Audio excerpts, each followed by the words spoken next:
అంటే ఎందుకంటే అంత ప్రేమ అంటే నాకు సహజంగా వచ్చే డౌట్ అండి. మీ ఫ్యామిలీ మెంబర్ని అయి ఉంటే నేను మొదట మిమ్మల్ని అడిగే ప్రశ్న ఏంటంటే, అతను ఒక రౌడీ షీటర్, అతని మీద చాలా కేసులు ఉన్నాయి, అతని జీవితం ఏం సక్రమంగా లేదు, పైగా మర్డర్ కేసులో జీవిత ఖైదు పడింది.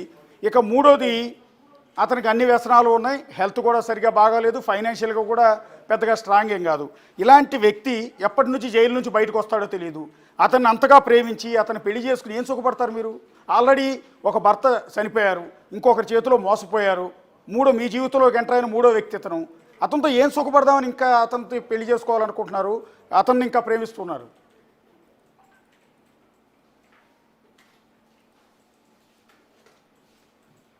అనేసి ఆ మాటల్లోనే మీకు తెలుసుద్దండి. ఆయన ప్రేమ రుచి మరిగినటువంటి ఏ ఒక్క ఆడపిల్ల కూడా ఆయన వదిలిపెట్టదండి.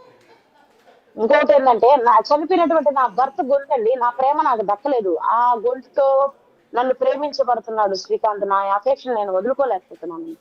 నా భర్త చనిపోయాడు, నాకు మీరు ఎవ్వరు రిటర్న్ తెచ్చిలేరు నా భర్తని. కానీ ఆ గొంతులో నుంచి వచ్చేటువంటి ఆ ప్రేమ నాకు దక్కుతుందండి. నేను దాన్ని ఎలా వదులుకుంటానండి? కానీ నా భర్తను ఎవరన్నా రిటర్న్ తెప్పించే పత్రికల్లో ఎవరన్నా ఉన్నారో చెప్పండి, నేను శ్రీకాంత్ వదిలేస్తాను. నేను ఇక్కడ శ్రీకాంత్ రూపాన్ని, శ్రీకాంత్ రౌడీజాన్ని, శ్రీకాంత్ రాజకీయాన్ని నేను ఇక్కడ ప్రేమించడం లేదండి. ఒక్క గొంతుని ప్రేమిస్తున్నాను, అది నా భర్త గొంతు అండి. నా చెవులతో వినండి మీరందరూ. అంటే నేను పిచ్చిదానిలాగా అందరూ కనిపిస్తానేమో తెలియదు, కానీ ఇది వాస్తవం అండి. లేదండి, పిచ్చిదాని ఎందుకు అనుకోవాలి, ఇది సిన్సియర్ లవ్ కదా మీది. నిజానికి రేపో మాపో మీ సిన్సియర్ లవ్ మీద ఒక తెలుగు డైరెక్టర్ ఎవరో ఒకళ్ళు వచ్చి సినిమా కూడా తీస్తానంటారు. ఎందుకంటే అనేక రకాల కోణాలు ఉన్నాయి మీ జీవితంలో. ఒక విధంగా మీ బయోపిక్ తీయచ్చు వాళ్ళు. నా ప్రేమ నాకు దక్కుతుందని నమ్మకం నాకు. నన్ను జగదీష్ గ్యాంగ్ అంతా చంపేయకపోతే నేను శ్రీకాంత్ నేను కలుస్తాము, నా దైవం నాకు సహాయం చేస్తుంది నాకు నమ్మకం ఉంది. నేను ఇంకొక వాస్తవం, నాకు బేసిక్ గా అబద్ధాలు చెప్పడం రాదు సార్. ఇంకొక వాస్తవం కూడా నేను మీకు చెప్తానండి.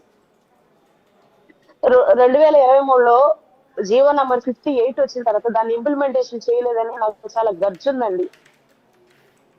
మొన్న ఎలక్షన్స్ లో నేను కాళీ అమ్మకి ఒక హోమం చేశానండి.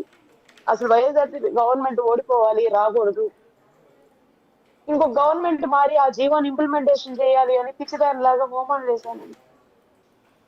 ఉపవాసం ఉన్నానండి 15 రోజులు. ఈ కూటమి ప్రభుత్వం వచ్చాక ఖచ్చితంగా జీవో ఇస్తుందని నేను ఎక్స్పెక్ట్ చేశానండి. కానీ వాళ్ళు కొంతమంది అధికారులు ప్రభుత్వానికి చెడ్డ పేరు తెచ్చే విధంగా జీవో తీసుకొచ్చి నన్ను నలిపేశారండి. నేను దాన్ని మీలాంటి ఒక పెద్ద మనిషి దగ్గరికి పోయి, అయ్యా నా జీవితాన్ని నిలబెట్టండి, ఆ జీవో ఎట చేయాలో నాకు సలహా ఇవ్వండి అంటే ఆ పెద్ద మనిషి స్పందించి ఒక కూతురులాగా నన్ను భావించి దాని మీద పిల్ వేశారండి హైకోర్టులో. ఆ జీవో నంబరు ప్రిజనర్స్ అందరికి హాని చేసే విధంగా ఉంది, అది మేలు చేసే విధంగా లేదు అని దాని మీద పిల్ వేశారండి. ఆ పిల్ గెలిస్తే జీవో నంబరు 71 రద్దు అయిపోతే శ్రీకాంత్ బయటకు వస్తాడని నా నమ్మకమే నన్ను ఇప్పటిదాకా బతికిస్తుందండి. ఒక మాటలో చెప్పాలంటే నన్ను దాడి చేసి కిలాడించేసి మీకు ఏమవుతుందో నాకు తెలియదు, కానీ నా ప్రేమను బతికించాలన్న ఒక మంచి ఉద్దేశం అనేది ఎవరికీ లేదండి, ఎవరికి లేదు.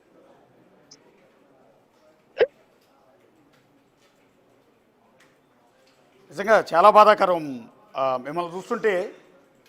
నిజంగా అని మిమ్మల్ని అర్థం చేసుకోవాలి అరుణ్ గారు. ఈ సొసైటీ దారుణంగా మిమ్మల్ని ట్రీట్ చేస్తోంది. మీరు వైఎస్ఆర్ కాంగ్రెస్ పార్టీ ఓడిపోవాలి, కూటమి ప్రభుత్వం రావాలి అని హోమం చేశారని చెప్తున్నారు. సో అలాంటి పార్టీ, తెలుగుదేశం పార్టీ కార్యకర్తలే ఇవాళ మీ మీద సోషల్ మీడియాలో దుష్ప్రచారం చేస్తున్నారు. మీరు అది గమనించారా? మిమ్మల్ని మీ మీద మీమ్స్ చేసేవాళ్ళు, మీ మీద ట్రోల్స్ చేసేవాళ్ళు, మిమ్మల్ని వెటకారంగా వ్యంగ్యంగా మిమ్మల్ని ఒక వ్యాంపు కింద, మిమ్మల్ని ఒక తప్పుడు పనులు చేసి ఆడదాని కింద చిత్రీకరిస్తూ పోస్టులు పెడుతున్న వాళ్ళలో మెజారిటీ తెలుగుదేశం పార్టీ కార్యకర్తలు మీరు గమనించారా? మీరు ఏ పార్టీ కోసం అయితే పనిచేశారో, ఏ పార్టీ కోసం అయితే హోమం చేశారో. అవునండి, అందరూ వాళ్ళే, ఎక్కువ వాళ్ళే చేస్తున్నారు. అంటే వైసీపీ వాళ్ళేమో ఈమె టీడీపీ లవర్ లేడీ అటండి. ఫేస్బుక్ ఓపెన్ చేస్తే గుండె పగిలిపోతుంది. వైసీపీ వాళ్ళు అంటున్నారు వైసీపీ లవర్ లేడీ అని, టీడీపీ వాళ్ళు అంటున్నారు. అంటే అసలు నేను ఎవరికి లవర్నండి? శ్రీకాంత్ ఒక్కడే అనే లవర్. లో పోస్టులు పెట్టట్లేదు. అంటే వాస్తవాలని కొంత రాంగ్ ఇప్పుడు ఇన్ఫర్మేషన్ ఈ కూడా. అంశాలలో అంటే అండి పత్రికల్లో ఆర్టికల్స్ వచ్చేటప్పటికి, రెండోది మీరు రకరకాల కళ్ళజోళ్ళు పెట్టుకుని రకరకాల డ్రెస్సుల్లో మేకప్తో ఫోటోలు కనిపించేటప్పటికి సహజంగానే మిమ్మల్ని చూసేటప్పటికి ఆ రకమైన భావన వాళ్ళందరికీ వచ్చి ఉండొచ్చు. రాంగ్ ఇన్ఫర్మేషన్ బహుశా ఇవి ఇంతలా చేస్తుందేమో, ఆ పత్రిక వార్త చదివిన తర్వాత ఎవరికైనా కూడా అదే రకం అనిపిస్తుంటే, దానికి తోడు మీ ఫొటోస్ అన్ని చూసిన తర్వాత కూడా ఈ రకమైన పోస్టులు అందరూ పెడుతూ ఉండొచ్చు. అది తెలుగుదేశం పార్టీ కార్యకర్తలైనా, మీ మీద ట్రోల్ చేస్తున్న వాళ్ళైనా, వైసీపీ కార్యకర్తలైనా, మేమర్స్కైనా ఏమైనా అప్పీల్ చేసుకుంటారు బిగ్ టీవీ ద్వారా అరుణ గారు? నన్ను ఇంకా ట్రోల్స్ చేయడం ఆపేయండి. నేను ఎవరికి ఏం అన్యాయం చేయలేదు. నన్ను ఇంకా ట్రోల్స్ చేయొద్దండి. అట్లా ఫేస్బుక్ లో, వాట్సాప్ లో నాకు వైసీపీ వాళ్ళు లవర్ లేడీ నేను కాదండి, టీడీపీ వాళ్ళు లవర్ లేని కాదు. నేను ప్రేయస్ని శ్రీకాంత్ ఒకటేనండి. మీ అందరికి వీలైతే నా ప్రేమను బతికించండి, నా ప్రేమను చంపేద్దండి. ఇట్లాంటి ట్రోల్స్ చేసి ఒక ప్రజలకి చాలా హాని అండి. ఇలాంటి వార్తలు, ఇలాంటి రూమర్స్, ఇలాంటి ఇది ఒక్క మీకు ఒక విషయం తెలుసో లేదండి. అసలు ఇదంతా ఎందుకులే, అతను ఇక్కడి నుంచి తీసుకెళ్లిపోండి అని ఏ అధికారం నాకు ఆగ్రహం ఇచ్చాడండి. జైలు ట్రాన్స్ఫర్ చేసినా కూడా 3 ఏళ్ళు జీవోకి ఎలిజిబుల్ ఉందండి, అదొక పనిష్మెంట్. ములాఖాతు ఇవ్వకుండా ఆపినా కూడా అదొక పనిష్మెంట్ అండి. ఒక ప్రిజనర్ జీవితానికి ఇది చాలా హానండి. ఇలా జగదీష్ జెమిని ఒక ఇద్దరు రౌడీ షీటర్లు, వాళ్ళు 2-3 మర్డర్లు చేసినటువంటి రౌడీ షీటర్లు పెట్టినటువంటి పిటిషన్ మీద ఎంటైర్ పోలీస్ వ్యవస్థ మొత్తం హల్చల్ చేసి, అది మొత్తం ఎంక్వైరీలు చేసి తప్పుడు నివేదికలన్నీ వాళ్ళ మీద సబ్మిట్ చేయాలన్న దురుద్దేశంతో వాళ్ళు చేసిన దానికి మీరు సపోర్ట్ చేయొద్దండి. నేను పోలీస్ శాఖనంతా నేను వేడుకుంటున్నాను. నేను అఫీషియల్ గానే ఎలక్షన్ అఫిడవిట్ లో నేను సబ్మిట్ చేశాను. ఆ 2 కేసులు తప్ప నా మీద ఏమి లేవు. ఒకటి నా స్నేహితురాలు, ఒకటి నా పై ఆఫీసులు పెట్టారు, అది కూడా రాజకీయ ఒత్తిడితోనే పెట్టారు వాళ్ళు. అవి తప్ప నా మీద లేదు. నేను క్రిమినల్ కాదు, డాన్ కాదు, ఏం కాదు, నాకు ఇల్లీగల్ బిజినెస్ లేదు. నేను జగదీష్ చేసేటువంటి ఆ అరాచకాలు నేను ఆపాను. శ్రీకాంత్ పేరు నువ్వు వాడుకొని పొల్యూట్ చేస్తున్నావని శ్రీకాంత్ కు తెలియపరిస్తే శ్రీకాంత్ జగదీష్ ను కూడా అరవడం జరిగింది. రే మా పేర్లు నువ్వు ఇట్లా వాడతావని అరవడం కూడా జరిగింది. వాళ్ళు వద్దు, జీవితంలో మాకు నువ్వు కనిపించొద్దు అని ఇంటర్వ్యూకి పిలిచి నాతో పాటు చెప్పడం జరిగింది. అదంతా కుట్ర పెట్టుకునే వాడు ఇదంతా చేస్తున్నాడు. ఇదంతా కారణం జగదీష్ కొంతమందిని పోగేసుకున్నాడు. నాకుండే నా ఫ్రెండ్ ను కూడా శత్రువుని, నాకుండే ఒకే ఒక శత్రువు నా ఫ్రెండ్, ఆ అమ్మాయిని కూడా జత చేసుకున్నాడు. అందరు కలుసుకొని మాకు ఉచ్చి బిగిచ్చేశారు. రేపు నా ప్రాణాలు పోయేదానికి కూడా వాళ్ళే ఉంటారు. వీలైతే గవర్నమెంట్ కి నా మీద ఏమన్నా జాలి ఉంటే నాకు భద్రత కల్పించండి. లేదు అనుకుంటే నేను చచ్చిపోతే మీకు మేలు అనుకుంటే నన్ను ఇట్లే గాలికి వదిలేసేయండి. మీకు వీలైతే నా ప్రేమను బతికించండి, శ్రీకాంత్ని కాపాడండి. న్యాయస్థానాలన్నీ కూడా ఆ పెద్ద మనిషి వేసినటువంటి పిల్లి ఏదైతే ఉందో దాని మీద సమగ్రమైన విచారణ చేసి ఆ పిల్లిని మీరు మంచి నిర్ణయం తీసుకొని ప్రజల జీవితాల్లో వెలుగులు నింపండి. వాళ్ళతో పాటు నా జీవితం కూడా బాగుపడేదానికి మీరు తోడుగా ఉండండి.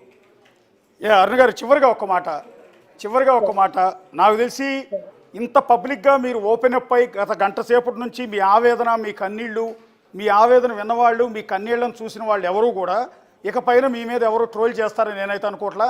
మనిషి అన్నవాళ్ళు, మానవత్వం ఉన్నవాళ్ళు ఎవరు కూడా మీ స్టోరీ మొత్తాన్ని అర్థం చేసుకున్న తర్వాత మీ మీద అంత వ్యంగ్యంగాను ఇంకో రకంగానో మీ మీద ట్రోల్ చేస్తారని నేను అనుకోవట్లా. రెండోది, మీరు ప్రాణహాని ఉందనుకుంటున్నారు. బహుశా మీరు ఇంతమంది జనం చూస్తూ ఉండగా ఈ వీడియో తర్వాత విపరీతంగా సర్క్యులేట్ అవుతుంది సోషల్ మీడియాలో. ఇవన్నీ చూసిన తర్వాత మీకు ఎవరన్నా ప్రాణహాని తలపెడతారని కూడా నేను అనుకోవట్లేదు. ఎందుకంటే మళ్ళీ దాని రెస్పాన్సిబిలిటీ ప్రభుత్వం అవుతుంది, లేదా మీరు నమ్ముకున్న నాయకుడిది అవుతుంది. కాబట్టి వాళ్ళే మీకు ప్రొటెక్షన్ ఇస్తారు, మీకు ప్రాణహాని అయితే ఉండదు. సిన్సియర్గా లాస్ట్గా ఒక్క ప్రశ్న మిమ్మల్ని అడిగేది ఏంటంటే, మీరు ఇప్పుడు జరిగిపోయి నా ప్రాణాలు పోయిన తర్వాత వాళ్ళకి జ్యుడిషియల్ రిమాండ్ 90 రోజులు ఉంటుంది, బెయిల్ వస్తుంది, బయటకు వస్తుంది. సాక్ష్యాలు కూడా వాళ్ళు బెదిరించి మాఫ్ చేసుకుంటారు. గవర్నమెంట్ ఏం చేయగలరు సార్? అవన్నీ పిచ్చి మాటలు లేదు సార్. చేయాలి అనుకుంటే వాళ్ళ మైండ్ సెట్ నాకు తెలుసు సార్. చేయాలనుకుంటే చేస్తారు వాళ్ళు, నాకు తెలుసు వాళ్ళ మైండ్ సెట్. 2-3 మర్డర్లు చేసి వాళ్ళు రాజకీయాలు చేస్తున్నారు సార్ బయట. ఒక్క సింగిల్ మర్డర్ చేసి జీవిత ఖైదు అనుభవిస్తున్నటువంటి శ్రీకాంత్ కి ఇంత రాస్తున్న పేపర్ వాళ్ళు 2-3 మర్డర్లు చేసి వాళ్ళు రాజకీయాలు చేసి బయట అంత ఫ్రీడమ్ గా తిరుగుతున్నారు. ఫాస్ట్ ట్రాక్ కోర్టులో వాళ్ళ మీద విచారణ ఫాస్ట్ గా చేసి వాళ్ళని జైల్లో పెట్టండి సార్ ముందు. మీరు చెప్పేది బేసిక్గా నేను నమ్ముతున్నాను, చూసే జనం కూడా నమ్మాలి కదండి. ఎట్లా అంటే, మీరు ఆ వీడియోలో చూస్తే సరే శ్రీకాంత్తో సన్నిహితంగా ఉన్నారు, పక్కన పెడదాం. ఎదురుగా వీడియో తీస్తున్న వ్యక్తులతో కూడా చాలా క్లోజ్గా ఆత్మీయంగా మాట్లాడుతూ ఉన్నారు. అప్పటికే మీకు ఇతను ఎవరైతే కొలిశెట్టి జగదీష్ అనే వ్యక్తి అంటే ఎలియాస్ జగ్గు అనే వ్యక్తి రౌడీ షీటర్ అని 2 మర్డర్లు చేశాడన్న సంగతి తెలిసి కూడా మీరు ఎందుకు అంత క్లోజ్గా ఉన్నారు వాళ్ళతో? ఆ రోజు అవాయిడ్ చేస్తుంటే బాగుండేది కదా అని. లేదు సార్ ఆ అబ్బాయి ఒక వ్యక్తి ఒక ఒక ఒక ఒక పెద్ద వ్యక్తి ఒక సమాచారం చెప్పమని పంపిస్తేనే వచ్చాడండి. అప్పుడు రావడం జరిగింది. ఆ పెద్ద వ్యక్తి పంపించిన సమాచారం నేను ఎంత మాత్రం దాన్ని అయితే శ్రీకాంత్కి చెప్పొద్దు అని నేను అడ్డుకోగలనండి. ఆ అబ్బాయి నాతో బాగానే ఉన్నాడు. ఎప్పుడైతే శ్రీకాంత్ నేను పెళ్లి అనుకున్నామో, అది లాస్ట్ డిసెంబర్లోనో జనవరిలోనో, ఆ వద్దన్న పెళ్లి చేసుకోబాకు నువ్వని అక్కడి నుంచే ఆ అబ్బాయికి నాకు శత్రుత్వం మొదలైంది. అక్కడి నుంచి నేను ఎంక్వైరీ చేశాను, ఈ అబ్బాయి ఎందుకు వద్దంటున్నాడు నన్నని. అప్పుడు అర్థమైందండి నాకు, ఈ అబ్బాయి శ్రీకాంత్ పేరుని పొల్యూట్ చేస్తున్నాడు, ఈ అబ్బాయి శ్రీకాంత్ పేరుని ఇట్లా తప్పుడుగా వాడుతున్నాడని. ఆ విషయం నేను శ్రీకాంత్కి తెలియపరిచి శ్రీకాంత్ ని జగదీష్ ని దూరం చేసేసానండి. ఓకే. ఆ కుట్రనే నా మీద ఆ అబ్బాయికి, ఇంకొక మనస్పర్ధ ఏం లేదు. నేను దూరం పెట్టాలంటే పెట్టేదాన్ని, కానీ ఒకటండి ఇక్కడ వాస్తవం ఏంటంటే దూరం పెడితే ఈ రోజు నాకు ఏమైందో మీరే చూస్తున్నారు. ఓకే.